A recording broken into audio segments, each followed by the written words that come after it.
Good afternoon. It is my pleasure to welcome you to this year's Global Protection Forum, which is organized by the Global Protection Cluster in collaboration with a broad network of partners working at the forefront of protection efforts in some of the world's most challenging environments. This forum is an invaluable space for protection experts, practitioners, and stakeholders to reflect on challenges and opportunities in shaping the future of protection. Central to our discussions this year is one fundamental principle. The communities we work with must be at the heart of everything we do. Their needs, their voices, and their resilience are what drives us forward and defines our work. I encourage all of you to actively participate in these discussions, and I'm particularly pleased to see that we will be hearing from partners who are delivering protection on the front lines.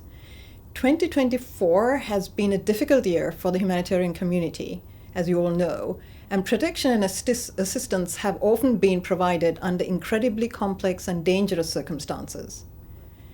Your insights and leadership are vital to shaping a more inclusive and sustainable protection landscape.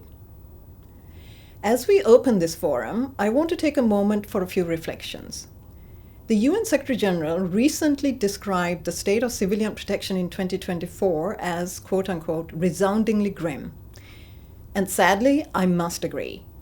As we speak, some 62 conflicts are raging in 92 countries. Some of these have emerged recently, but others are long-standing situations.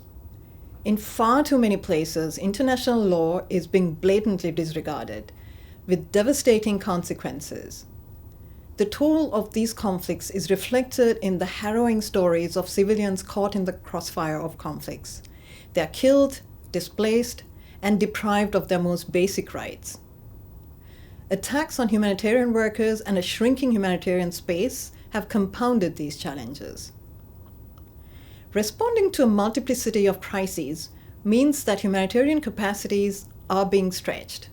Situations with no resolution in the foreseeable future fatigue all stakeholders, including host communities, donors, humanitarians, and, most importantly, the displaced themselves. The recent withdrawal of UN missions in Mali and Sudan, alongside transitions of the missions in the DRC and Somalia, have added new layers of complexity to our protection efforts, highlighting the continuing need and pressing need for adaptable, community-centered approaches.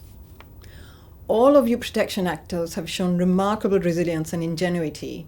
You have enhanced access to conflict zones, deployed rapid response teams, and strengthened community-based networks.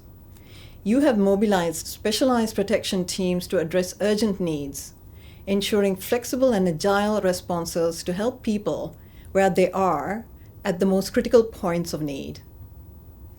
But there is more we must do. Protection is widely acknowledged as central to the humanitarian response, but we still face challenges in defining our operational role in specific frontline situations.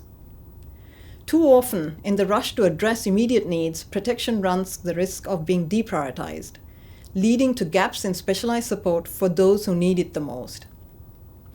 The goal of the Global Protection Cluster, as we all know, is simple: ensure robust protection outcomes that are responsive, flexible, and centered on the needs of affected communities.